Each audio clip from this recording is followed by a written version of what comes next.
दोस्तों आपका बहुत बहुत स्वागत है आज की इस नई वीडियो में।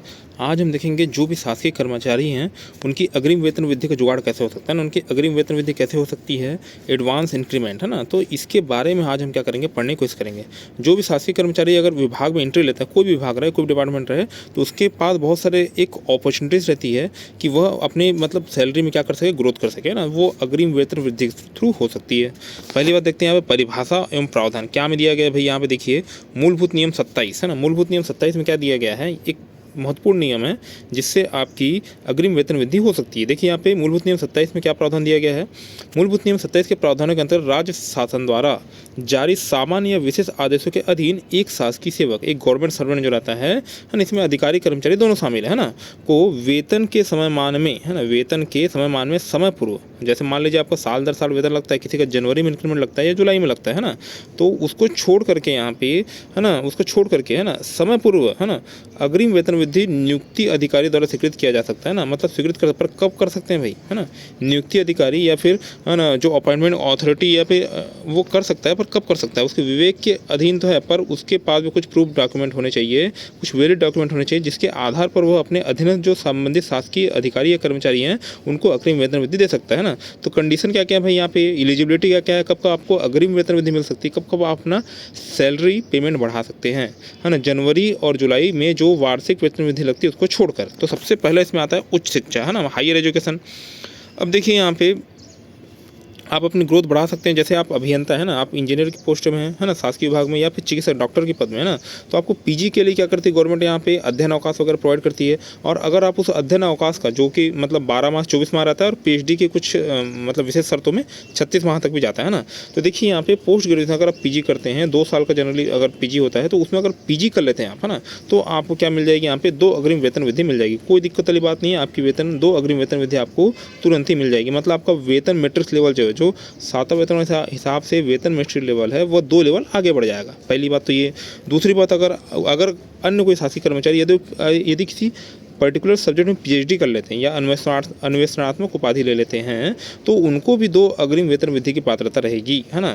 तो ये हो गया भाई यहाँ पे। उसका देखिए यहाँ पे लेखा परीक्षण, है ना, तो देखिए है ना, जो शासकीय जो बहुत सारे कार्यालय हैं वहाँ पे, जैसे अपने छत्तीसगढ़ में 5 संभाग में क्या होता है, लेखा परीक्षा एग्जाम होता है। अगर आप लेखा परीक्षा एग्जाम जो होता है, ये तृतीय वर्ष श्रेणी कर्मचारी, मतलब जो सहायक ग्रेड 3 और सहायक ग्रेड 2 है ना, और सहायक ग्रेड 1, ऐसे कर्मचारियों को क्या होता है, यहाँ पे परीक्षण होता है। अगर परीक्षण में यहाँ पे यदि संबंधित शासकीय कर्मचारी या क्या करता है यहाँ पे, है ना, ये संचालक कोष एवं लेखा पेंशन द्वारा संचालित परीक्षा में क्या कर लेता है, 60% से ऊपर अधिक अंक ला लेता है, 60% से अधिक अंक ला लेता है, तो उसको 1 अग्रिम वेतन वृद्धि की पात्रता मिल जाती है। तो इससे भी अपनी सैलरी क्या कर सकते हैं, इंक्रीज कर सकते हैं। इसमें क्या हो जाएगा, आपको संभाग स्तर पर क्या जो होता है, अपना ट्रेनिंग होता है, उसको अटेंड करना पड़ेगा। जो 4 महीने की जो ट्रेनिंग होती है, साल में कितनी बार होती है, 3 बार होती है। तो ये तीनों ट्रेनिंग को आप अटेंड करना पड़ेगा, मतलब सॉरी, एक ट्रेनिंग को अटेंड करना पड़ेगा 4 महीने की, और उसके बाद जो एग्जाम होता है उसको पास करना पड़ेगा और 60% से ऊपर अंक लाना पड़ेगा।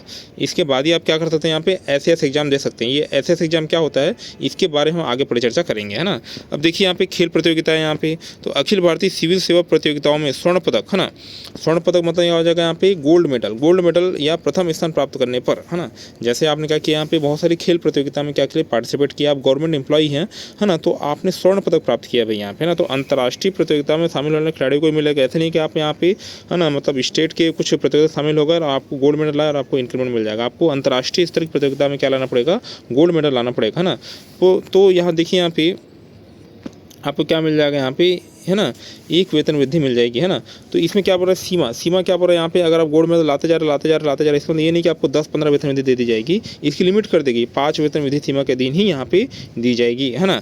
ये हो गया भाई यहाँ पे। उसके बाद देखिए अधीनस्थ लेखा सेवा परीक्षा एसएएस एग्जाम, है ना।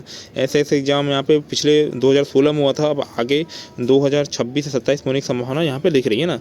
यदि आप यहाँ पे एटीएस की ट्रेनिंग, है ना, अकाउंट की ट्रेनिंग आप कर लेते हैं, जो मैंने ऊपर बताया, है ना, जो मैंने ऊपर बताया, ये जो मैंने ट्रेनिंग बताया, लेखा परीक्षा प्रशिक्षण आप कर लिए हैं, उसके बाद ही इस एग्जाम में बैठने के लिए आप क्या होते हैं, एलिजिबल होते हैं। तो अधीनस्थ लेखा सेवा परीक्षा एसएस एग्जाम, तो छत्तीसगढ़ अधीनस्थ लेखा सेवा परीक्षा उत्तीर्ण होने पर भी आपको क्या हो सकता है, यहाँ पे 1-2 इंक्रीमेंट मिल जाएगा आपको ना। जैसे ही आपका एग्जाम हुआ और आपको नियुक्ति नहीं जा रही है, तो आपके अपॉइंटमेंट डेट तक के, क्योंकि आपको मान लीजिए ग्रेड पे अभी आप सहायक ग्रेड 2 है, आपका ग्रेड पे 2400 है, उसके बाद आपको ग्रेड पे कितना हो जाएगा, यहाँ पे 4400 हो जाएगा।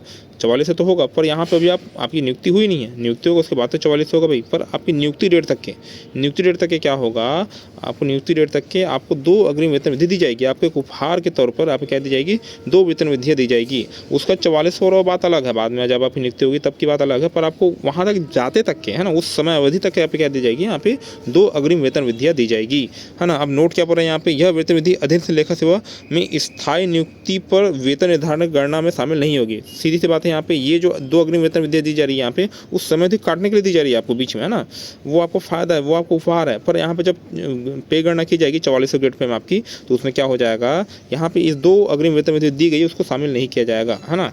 ये हो गया भाई। अब देखिए न्यायालयीन प्रकरण, यहाँ पे आप कोर्ट केस, है ना, आप कोर्ट केस में यहाँ पे मान लीजिए किसी अधिकारी और कर्मचारी ने बहुत ही प्रशंसनीय मतलब काम किया है और सरकार या शासन को क्या किया, यहाँ पे कुछ उपलब्धि दिलाई या फिर कुछ केस को निपटाने में क्या किया है, सरकार का सहयोग किया है, तो उसको लिए क्या किया जाएगा, उत्कृष्ट करके ये एकदम अल्ट्रा मतलब काम हो जाएगा, यहाँ पे बहुत ही मतलब विशेष काम हो जाएगा, उत्कृष्ट कार्य हो जाएगा। तो उसके लिए यहाँ पे उसके जो प्रभारी अधिकारी को जो रहता है यहाँ पे 1 अग्रिम वेतन वृद्धि की प्राप्ति दी जाएगी, मतलब एक उपहार के तौर पे क्या की दी जाएगी, यहाँ पे एक गिफ्ट के तौर पर 1 अग्रिम वेतन वृद्धि दे दी जाएगी, है ना।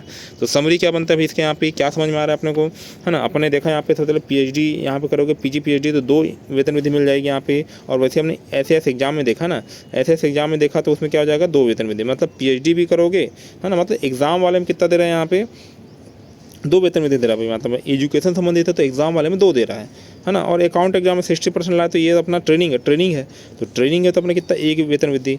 स्पोर्ट्स मतलब गोल्ड लाओगे और वो भी अंतर्राष्ट्रीय खेल में, मतलब अंतर्राष्ट्रीय स्तर के किसी खेल में लाओगे यहाँ पे, तो आपको 1 मतलब वेतन वृद्धि मिलेगी और अधिकतम कितने तक जा सकती है, यहाँ पे 5 वेतन वृद्धि तक जा सकती है ना। और लास्ट वन में क्या बोले यहाँ पे, न्यायालयीन प्रकरण, ये छूट गया यहाँ पे, न्यायालयीन, है ना, न्यायालयीन प्रकरण में क्या हो जाएगा आपका, यहाँ पे 1 वेतन वृद्धि दी जाएगी। आपने एकदम उत्कृष्ट काम किया है, अल्टीमेट काम किया है, तो उसके एवज में आपको 1 वेतन वृद्धि दी जाएगी ना, मतलब सब में 1 वेतन वृद्धि मिलती है।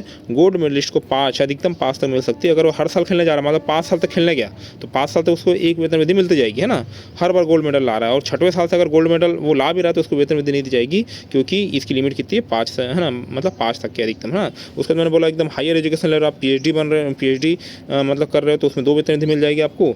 और जैसे आप एसएस एग्जाम दे रहे हो यहाँ पे, है ना, तो एग्जाम में उसकी पोस्टिंग होते तक के, है ना, पोस्टिंग होते तक के, है ना, आपको एक उपहार के तौर पर 2 वेतन वृद्धि दी जाएगी। अगर उसने एग्जाम को आपने पास कर लिया, आपका लिस्ट में नाम है, तो आपको जो पोस्टिंग होते तक के आपको क्या की जाएगी, यहाँ पे उस समय अवधि 20 तक के आपको 2 वेतन वृद्धि दी जाएगी। और उसके बाद आपको ग्रेड पर सीधा भाई 4400 हो जाएगा, वो तो सबसे बड़ा उपहार तो वही है ना। तो ये हो गया भाई यहाँ पे। तो आशा करता हूँ कि आपको, है ना, मेरे तरह बनाए गए वीडियो समझ में आई होगी, है ना। तो वीडियो बनाने का आपको बहुत बहुत धन्यवाद। आपका दिन क्या हो, शुभ हो।